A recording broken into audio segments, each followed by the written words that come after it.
Ousmane Sonko bokk na séquestration bi nga xam ni itam jàpp neen def nañ ko Ousmane Sonko maanaam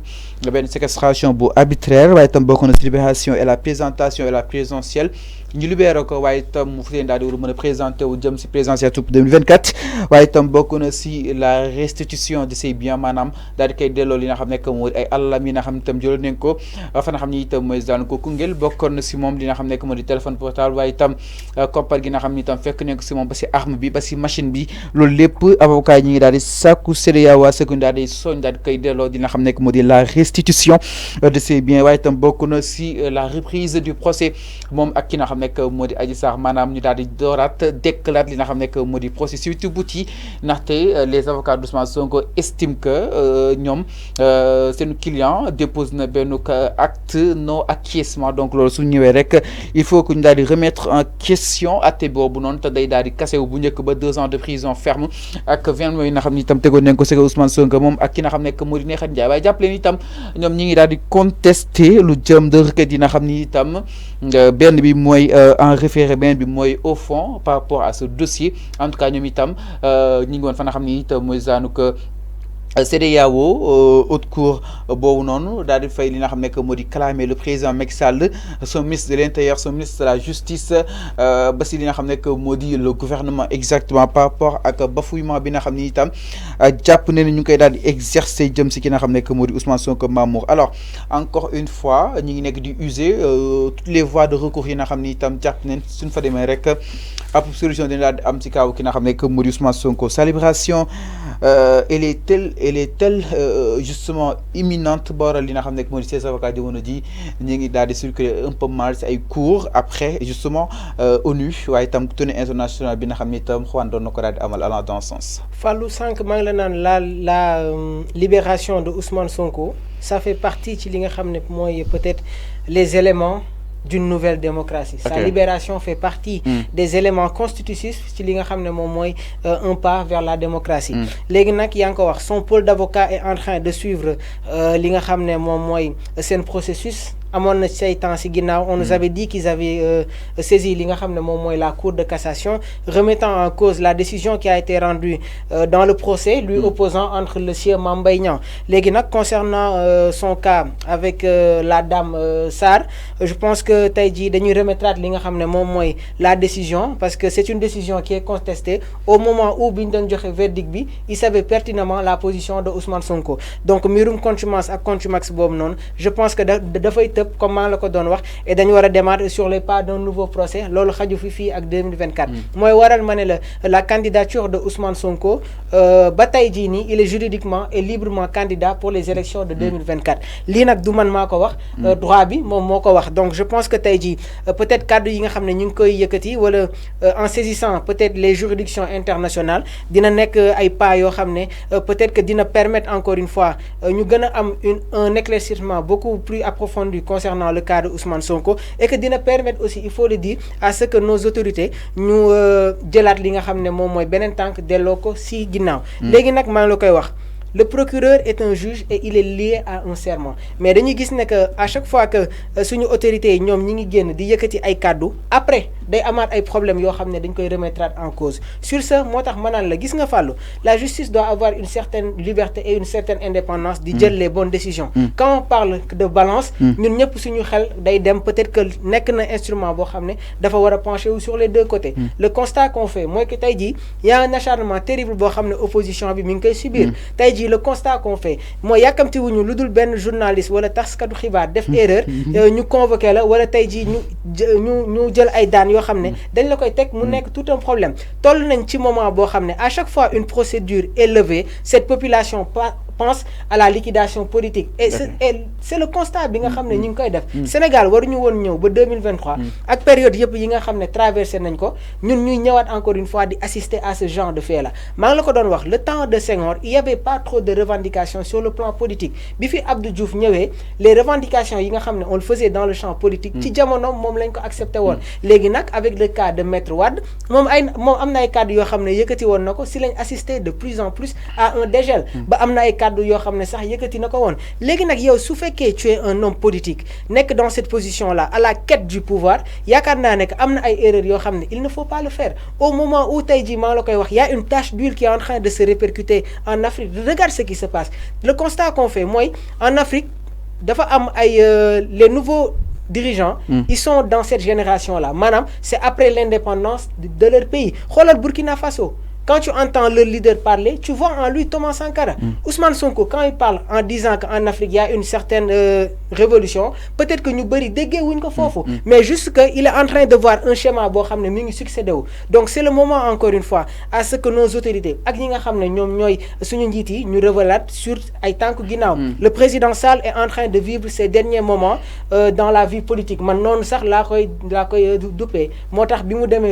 quand il était en face du Khalif, il lui a dit que tey jii mooy nekk sama dernier passage en tant que président may ñëw fii di sàkku ay ñaan léegi man je vais plutôt dire le gouvernement de Amadou Ba 2024 ak léegi ay réalisation xaju fi il doit y avoir li nga xam ne mooy le rapport de confiance vis-à-vis avec cette population là maanaam le président Sall doit réussir à conserver l'aiguille politique pour mu bañ a réer si ay loxam loolu moo koy permettre su fi jugewee mu am way bu rafet le 4 avril bi mu rombee dafa am ay kàddu yoo xam ne yëkkati woon na ko nee na quand j'ai vu la voiture de Senghor romb Abdou Diouf romb Abdoulaye Wade romb je me suis dit qu'un jour dina toog fii ñu jël comme exemple li nga xam ne moom mooy on n'est pas dans un royaume Fallou nekkuñu ci anarchie le plus important je pense que c'est de conserver les valeurs yi nga xam ne fekk nañ ko pour permettre encore une fois beneen dirigeant bi nga xam ne moom moo war a yor réew mi mu fekk ko ci ay loxo yoo xam ne vraiment du am ay problèmes yu bëri Fallou alors donc mi ngi noonu justement mu nekk lu am solo brèche yi nga xam ne itam tëj na ko si allant dans sens par rapport ak aujourd'hui tolluwaay réew mi ak dundu askan wi suba incha allah aussi ñu war a assister justement son départ parce que si il a renoncé li nga xam ne que moo di sa candidature mu nekk ay brèche yu am solo yi nga xam ne itam tëj na ko si allant li nga xam ne que moo di dans ce sens donc à retenir peut-être fi ñu nekkoon mooy li nga xam ne que moo di justement Juan Branco ak li nga xam ne que moo di l'ensemble des avocats de la défense bu Ousmane Sonko nag encore une fois ñoo daal di saisirat li nga xam ne que mooy bien cours di nga xam ne que moo di CEDEAO encore une fois ñu bëri nag jàpp neen ni donte sax amoon nañ boobu des saisines mais amuñu li nga xam ne que moo di yàkkin que lu nu mel ne daal di am benn ko mujjuteef parce que si ñu si ëpp yaakaar na ni que ni li nga xam ne que moo di secours ku su mel di nga xam ne que moo di CEDEAO ils sont à la solde jëm si nga xam ne que moo di état yi fii si Afrique donte sax des fois ils n'ont pas été bénéfiques justement des citoyens africains par rapport à wàllu wu nu mel mais après juste sa libération après juste bien sûr boobu daal di arrêté boobu de li nga xam ne que moo di jat ñu si bëri nag jàppoon ni itam ñuy nekk si ay pourparlers ñu daal di xool comment li nga xam ne que moo di libérer le sieur Sonko mais ba tey mi ngi si kaso bi mais quand même ces avocats n'ont pas resté avec les bras croisés encore une fois cette question qu'on va se poser est-ce que dina am benn suite bu favorable fa nga xam ne itam mooy zaanu que CEDEAO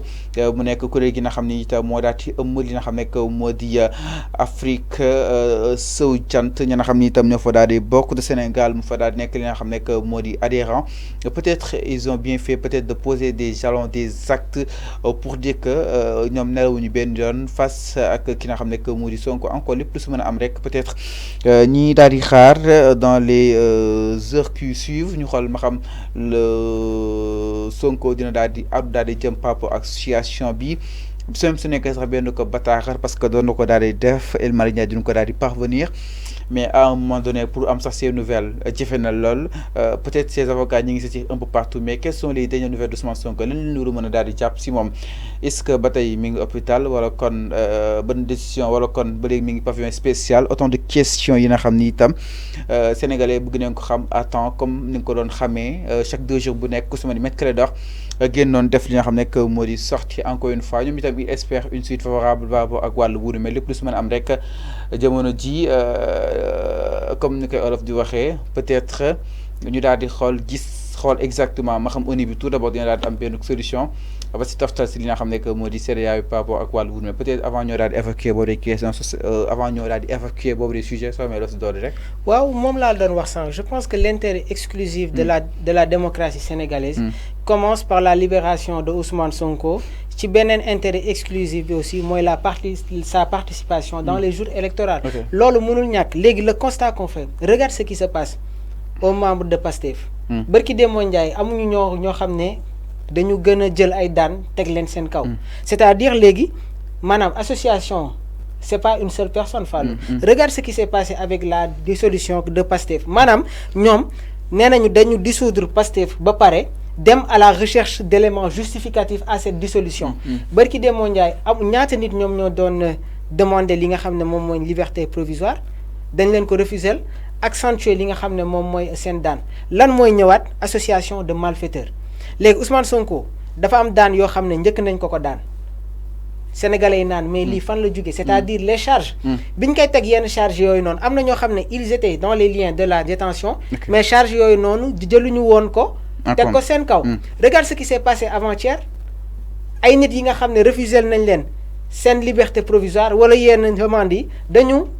corser li nga xam ne moom mooy lan li nekk seen biir dossier parce que Ousmane Sonko sooy xool si yenn charges yi on nous parle de association de malfaiteurs ak ay yeneen charge am na ñoo xam ne ñi ngi woon biir Pastef moment bi ñu leen jàpp amul woon charge yooyu noonu moo tax sànq ma ne la tey jii dañu dissoudre Pastef après dem li nga xam ne moom mooy à la recherche d'éléments justificatifs pour cette dissolution là moo waral nit ñi nga xam ne jàppoon nañ leen ñuy jël ay daan di ko teg ci wàllu boobu noonu il faut revenir à la raison les hommes politiques doivent savoir raison garder Fallou. La politique ne doit pas nous amener à une certaine extrémité. Légui nak ma la ko doon wax limite bobu suñ ko di dépasser rek on est dans le champ de l'animosité. Et ñun waruñu yegg ci moment yoyu non. On doit revenir à notre état normal, jóge ci passage nit jëm ci nité et surtout rester dans le cadre humanitaire. Mais le constat qu'on fait moy suñu njiti tay ji pour nga gis clémence si ñom sax c'est tout un problème. Ñun si suñu culture Fallou on n'avait pas l'habitude de voir les femmes di jël kaddu ci digg penc mi mais c'est ce qui s'est passé avec les femmes de Ousmane Sonko. Qu'est-ce qui s'est passé